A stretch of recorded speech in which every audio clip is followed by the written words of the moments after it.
Halo, selamat pagi untuk seluruhnya anak-anak ibu yang berada di rumah. Pagi ini kita bertemu kembali dalam pembelajaran kita Pendidikan Agama Kristen dan Budi Pekerti. Nah, semoga semuanya dalam keadaan sehat. Coba sambil kita menonton video, kita juga siapkan buku paket agama dan Alkitab kamu di depanmu, karena yang kita bahas adalah firman Tuhan. Nah, untuk itu terlebih dahulu kita akan berdoa. Terima kasih Allah Bapa yang baik, puji dan syukur kami naikkan ke hadapan-Mu ya Allah, besar kuasa-Mu untuk seluruh kehidupan kami. Bapa, pagi ini kami bersyukur karena Engkau pertemukan kembali kami untuk mempelajari sebagian daripada firman Allah. Biarlah Roh-Mu yang boleh bekerja, hadir di dalam pembelajaran kami pagi ini dari awal pertengahan hingga akhirnya, dan memberkati pembelajaran-Mu ini serta kami anak-anak-Mu, agar semua yang kami pelajari hari ini Tuhan boleh kami pahami dan boleh kami terapkan dalam kehidupan kami. Terpuji nama-Mu ya Allah, dalam satu nama Yesus Kristus kami berdoa mengucap syukur kepadamu. Amin. Nah, untuk materi kita masih sama dengan judul yang lalu, putus asa bukanlah pilihan seorang Kristen. Namun, dalam subtema yang berbeda. Apa subtemanya? Menemukan janji Allah di dalam Mazmur pasal yang ke-21 sampai Mazmur pasal yang ke-30. Nah, sebelum kita bahas, kita akan lihat terlebih dahulu apa yang menjadi kompetensi dasar yang diinginkan dalam pembelajaran kita. Yang pertama, menunjukkan sikap. Yang pertama adalah menunjukkan sikap hidup beriman dan berpengharapan. Dan yang kedua, menyajikan karya yang berkaitan dengan cara hidup beriman dan berpengharapan dalam bentuk tindakan nyata. Nah, untuk tujuan pembelajaran kita adalah yang pertama, menjelaskan janji Allah di dalam Mazmur pasal yang ke-21 sampai Mazmur pasal yang ke-30. Dan yang kedua adalah mempraktekkan sikap hidup beriman dan berpengharapan dalam kehidupan sehari-hari, misalnya melalui relasi dengan sesama, dengan cara memotivasi atau membangkitkan semangat hidup orang lain yang sedang putus asa. Nah, kita akan bahas satu persatu. Yang pertama, kita akan bahas tujuan pembelajarannya, menjelaskan janji Allah di dalam Mazmur pasal yang ke-21 sampai pasal yang ke-30. Nah, sebagaimana kita ketahui dan Ibu menyampaikan kepada kamu bahwa kitab Mazmur ini isinya merupakan kidung.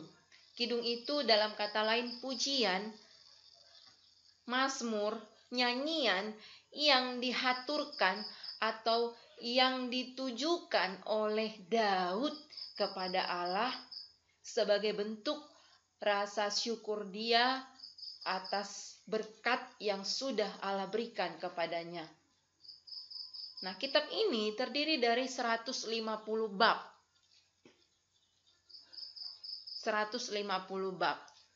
Nah, kita akan masuk kepada janji Allah di dalam Mazmur pasal yang ke-21 sampai 30 adalah sebagai berikut. Ada 10 di sini. Yang pertama, Mazmur pasal yang ke-21.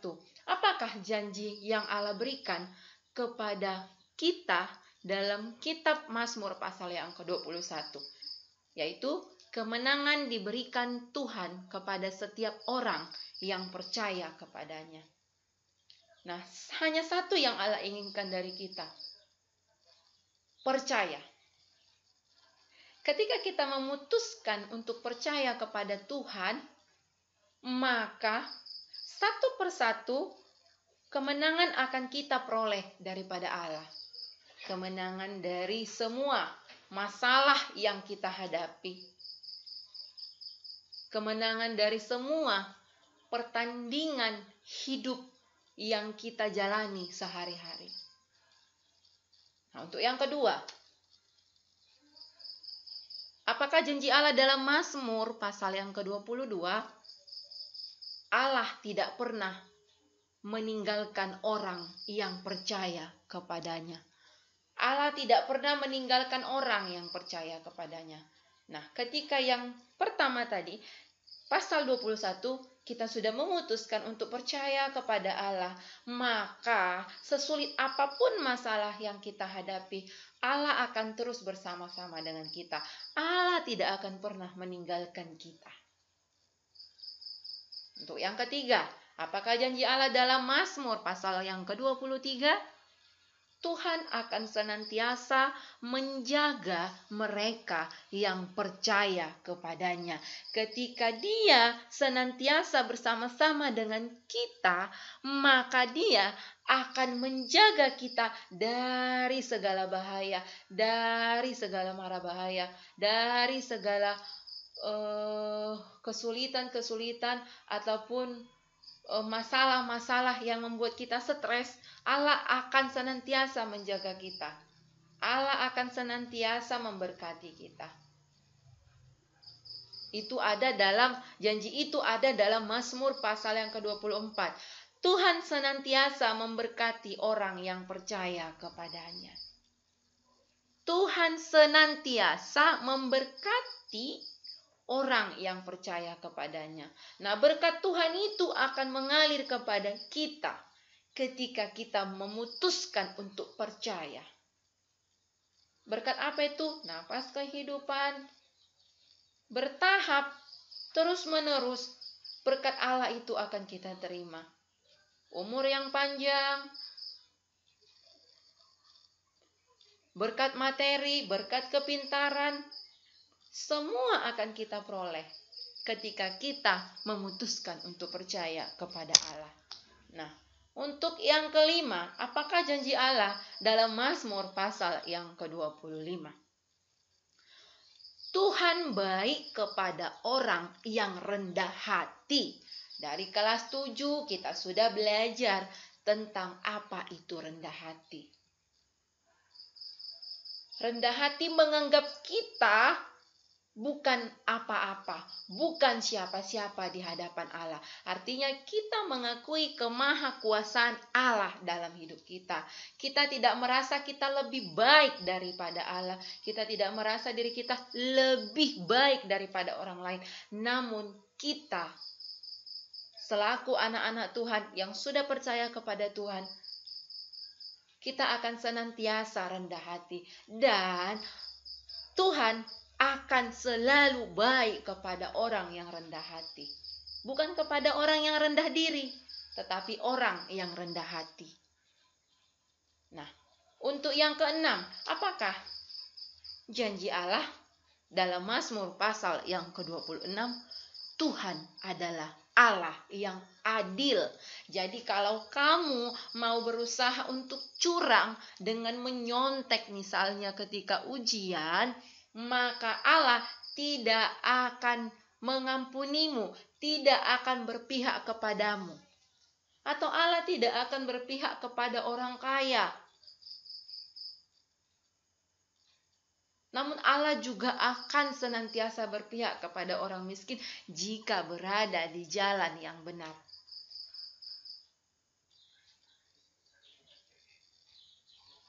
Allah tahu mana yang benar yang kita kerjakan, mana yang tidak.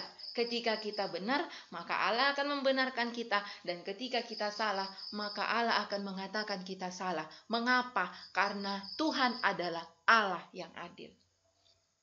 Kita akan lihat kembali dalam janji Allah dalam Mazmur pasal yang ke-27. Tuhan adalah benteng hidup mereka yang beriman kepadanya. Apa itu benteng? Benteng Jericho. Artinya dibangun benteng untuk membatasi supaya musuh-musuh tidak bisa masuk. Nah, agar apa? Agar kita merasa aman ketika kita memiliki benteng. Dan benteng kita yang hidup adalah Tuhan kita sendiri. Ketika kita sudah memutuskan untuk beriman, untuk percaya kepada Allah, maka yang menjadi benteng kita adalah Tuhan Allah itu sendiri. Untuk yang ke-8, apakah janji Allah dalam kitab Mazmur pasal yang ke-28? Tuhan mendengarkan doa orang yang beriman kepadanya.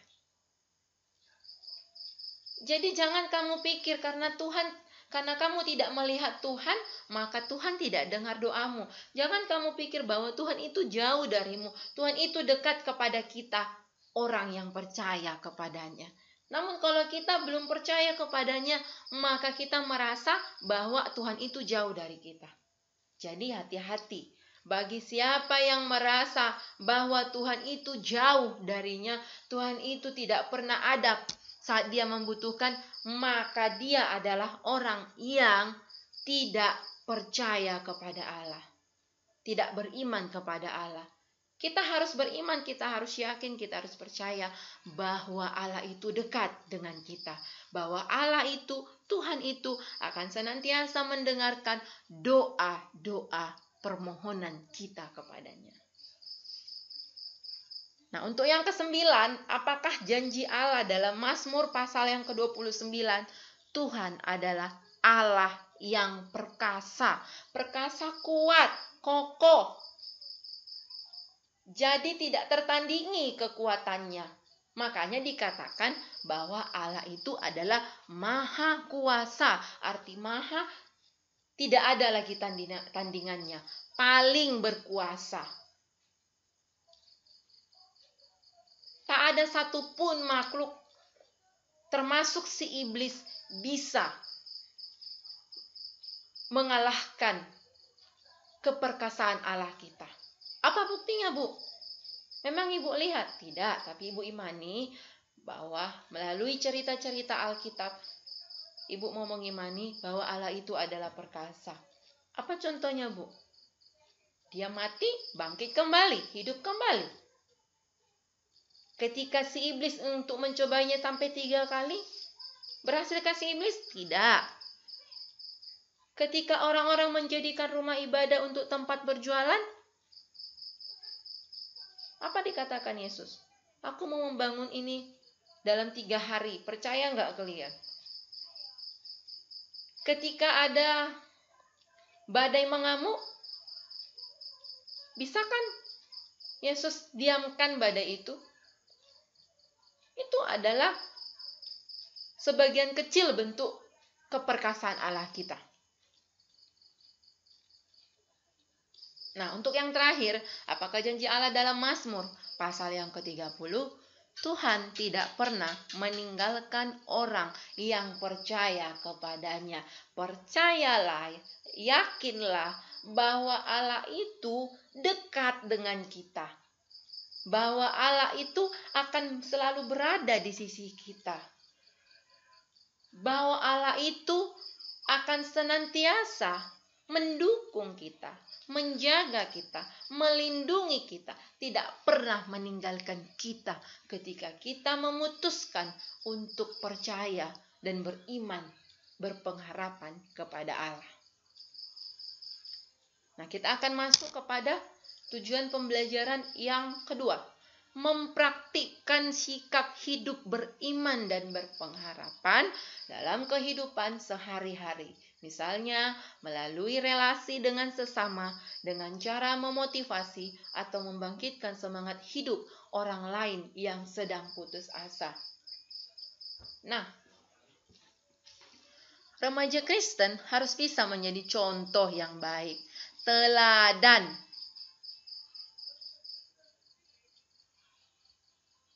Tunjukkan melalui sikap hidup sehari-hari.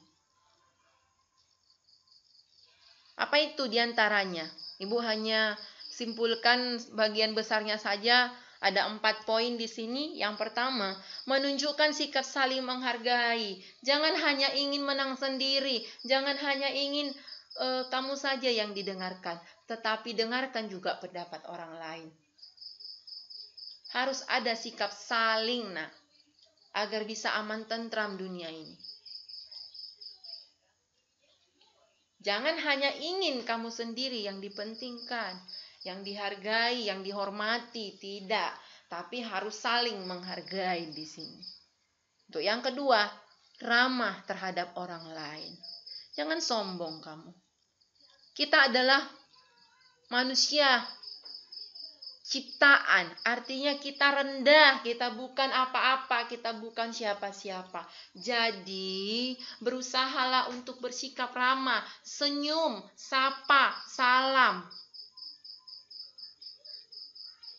Jangan lewat kau dari samping gurumu, kau busungkan dada, tidak boleh. Tapi ramahlah terhadap orang lain. Sapa. Ketika kamu bertemu dengan orang baru, supaya kamu bertambah temanmu, sapa, hai, kenalan. Oke? Nah, untuk yang ketiga, tidak menjadi batu sandungan yang bisa merugikan diri sendiri dan orang lain. Sikap inilah yang diinginkan oleh Tuhan Allah kepada kita. Jangan menjadi batu sandungan, namun jadilah batu penjuru. Apa artinya batu sandungan? Siapa yang paham? Jangan jadi kamu itu, kamu Kristen, iya. Agama apa? Kristen, iya. Tetapi sikapmu tidak menunjukkan kamu selayaknya orang Kristen. Menjadi biang rusuh, menjadi tukang gosip, menjadi orang yang suka berantem. Tidak. Itu yang disebut batu sandungan itu. Orang Kristen itu menjadi contoh yang baik. Nah, batu penjuru, jadilah menjadi batu penjuru, bukan batu sandungan. Batu penjuru artinya kamu bisa menjadi contoh yang baik kepada sesama manusia ciptaan Allah. Jangan menjadi batu sandungan yang bisa merugikan diri sendiri dan orang lain. Kalau kamu misalnya ikut tawuran, siapa yang rugi? Dirimu sendiri. Tidak. Kalau kau kena tangkap sama polisi karena tawuran, siapa yang sedih? Mama bapakmu di rumah.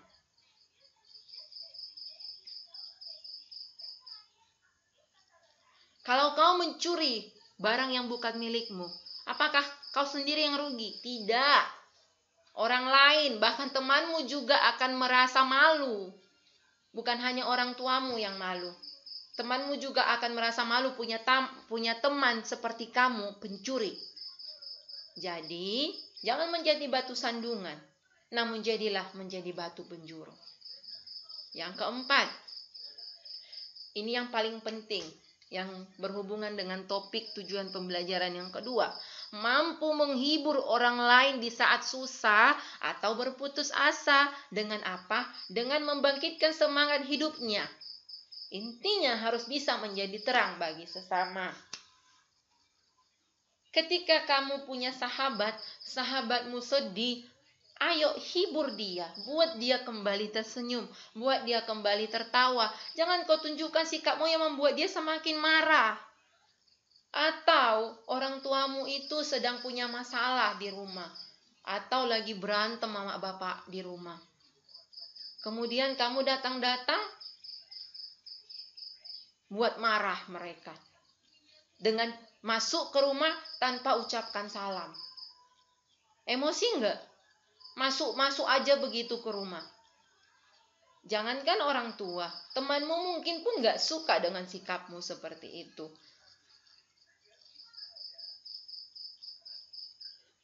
Ketika seseorang punya masalah, misalnya temanmu itu dapat nilai kurang bagus. Seringkali ibu berikan ini contoh. Ketika tengok time-nya, waktunya, lihat. Pas nggak waktunya kamu datang untuk menghibur dia? Hai, kamu kenapa? Aku sedih kali lah, nilaiku merah, nanti marah mamaku lah aku. Marah bapakku lah aku di rumah. Mengapa rupanya bisa?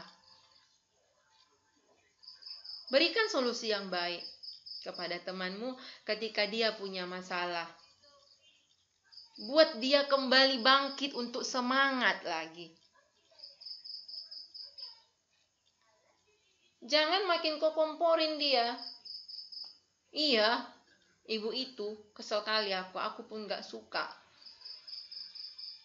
Aku pun pernah dapat nilai merah dari ibu itu. Makanya mulai dari situ aku jadi gak suka sama ibu itu.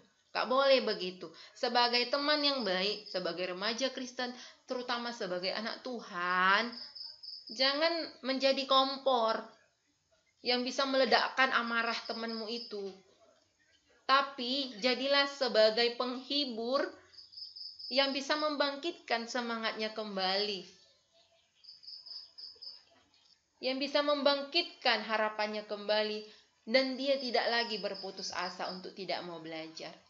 Namun dia bisa kembali untuk belajar, malah lebih giat lagi untuk belajar. Karena apa? Karena kamu sudah memberikan masukan, nasihat, dorongan yang baik kepada temanmu. Itulah gunanya sahabat. Ada di saat susah maupun senang. Bukan hanya di saat senang, namun terutama di saat susah. Jadilah sahabat yang baik bagi temanmu.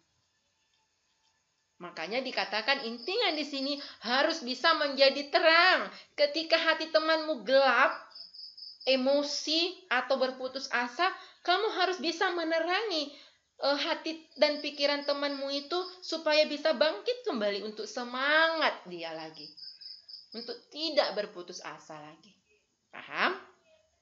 Oke, yang terakhir kita sampai kepada kesimpulan. Allah Bapa memelihara kita dengan sungguh baik, amat baik. Dia memberikan kepada kita apa yang kita butuhkan untuk kebaikan kita. Bukan memberikan apa yang semata-mata kita inginkan. Dia tahu apa yang kita butuhkan. Allah hanya meminta kita untuk percaya. Maka dia akan bertindak untuk memberikan kemenangan dan memberkati kita dengan semua yang kita butuhkan. Sampai di sini pembelajaran kita pagi ini.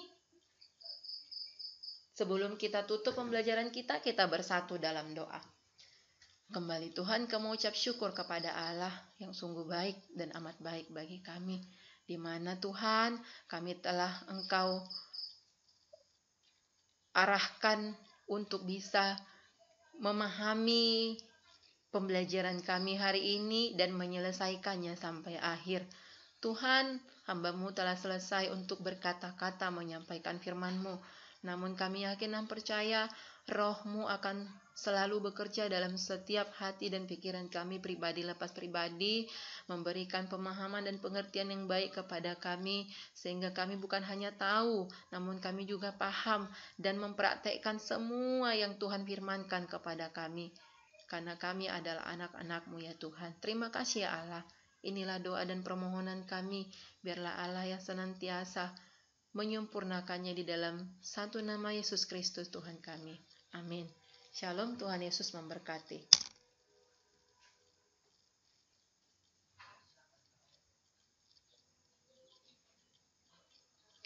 Panas sekali ya.